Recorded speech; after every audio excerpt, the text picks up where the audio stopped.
साई युवा शक्तिका अध्यक्ष पशुपति भाइ, राष्ट्रिय प्रजातन्त्र पार्टीका उपाध्यक्ष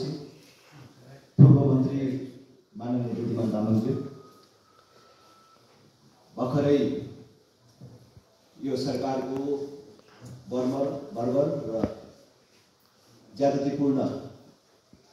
व्यवहारबाट हिरासतमा रहेर हिरासत मुक्त हुनुभएका साथीहरू, उपस्थित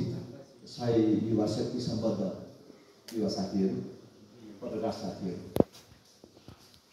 मलाई धेरै भन्नु छैन। म पशुपति भाइ लगायत सबै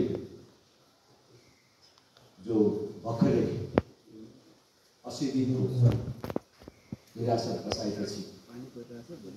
मुक्त हुनुभएको छ, तपाईँहरू सबैलाई हार्दिक स्वागत गर्न चाहन्छु। भन्नलाई प्रजातन्त्र भन्ने, लोकतन्त्र भन्ने, गणतन्त्र भन्ने, तर व्यवहारमा चरम निरङ्कुश तन्त्र लाग्ने र निरङ्कुश मान्छेको बोल्न पाउने, लेख्न पाउने र विचार अभिव्यक्तिको स्वतन्त्रता जस्ता विषयहरू प्रदर्शन गर्न पाउने,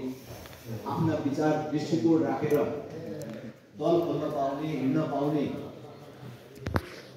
उनीहरूले नै बनाएको संविधान धारा 270 को 1-2 विपरीत अथवा आफैले बनाएको संविधानको विपरीत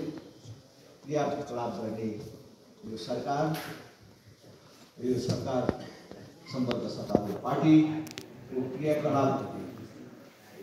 हामी सबैले राम्रोसँग देखेका छौँ। तपाईँहरू साथीहरू लामो समय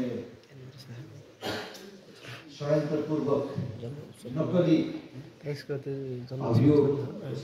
तयारीको लागि त्यति मात्र भन्छु।